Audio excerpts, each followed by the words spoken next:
Nous avons constaté des surfacturations de 379 377 630 francs. Le montant total de l'incidence financière de ces irrégularités constatées dans le rapport de contrôle de l'Assemblée nationale est de 13 616 028 639.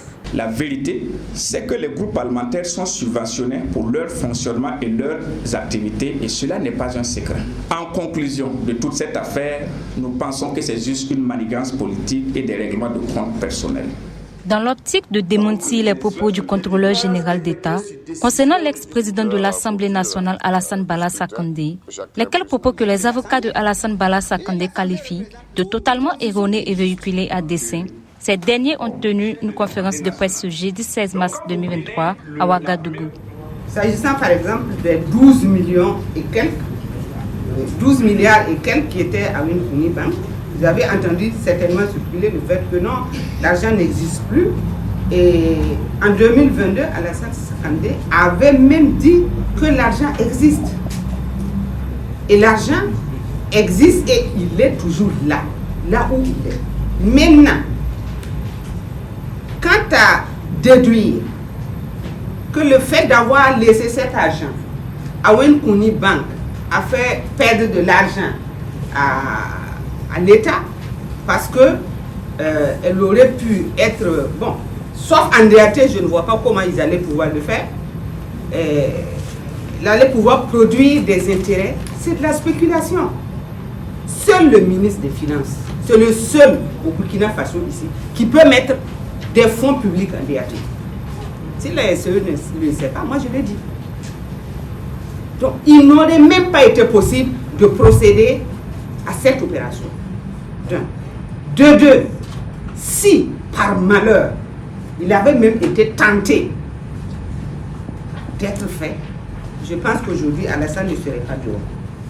Selon Maître Dieudonné Willy, l'audit mené par l'Autorité supérieure de contrôle d'État et de lutte contre la corruption, ASELC, sur l'Assemblée nationale est totalement illégal et mérite d'être condamné.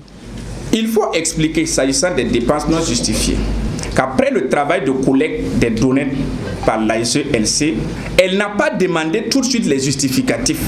Elle a considéré pour acquis ces constatations et dressé un rapport pour remettre au président d'Amiba et à son gouvernement en juillet 2022. Il nous semble donc plus honnête de dire que les pièces justificatives non trouvées n'ont pas été réclamées plutôt que de conclure en leur inexistence. La SELC a rejeté 426 137 725 francs de dépenses liées aux évacuations sanitaires. Et l'explication avancée pour justifier ce rejet est que les évacuations ont été faites sur le fondement de procédures qui ne respectent pas la réglementation en vigueur. La SELC estime notamment que les évacuations sanitaires ont été décidées sur avis du médecin de l'Assemblée nationale, alors qu'il aurait fallu que les dossiers passent par la Commission nationale de santé, par exemple. Sur ce point également, la question de l'étendue de l'autonomie de l'Assemblée nationale est posée, mais nous pensons que c'est un débat peut-être d'école, parce que de par le passé, comme je l'ai dit, la SELC elle-même a donné sa position, on ne peut plus clair, l'Assemblée nationale est tout à fait autonome. Où se trouve donc le crime pour que le contrôleur général d'État vilipende les députés en publiant leur nom dans les colonnes des journaux avec des menaces de les faire poursuivre? Et Alassane Bala Sakandé, en quoi doit-il être personnellement responsable du remboursement des reliquats des avances des indemnités de l'ensemble des députés? Les avocats de Alassane Bala Sakandé pensent que cette affaire n'est qu'une manigance politique et des règlements de compte personnels.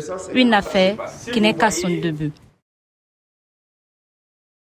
Boama TV, l'autre télé by Pro Org.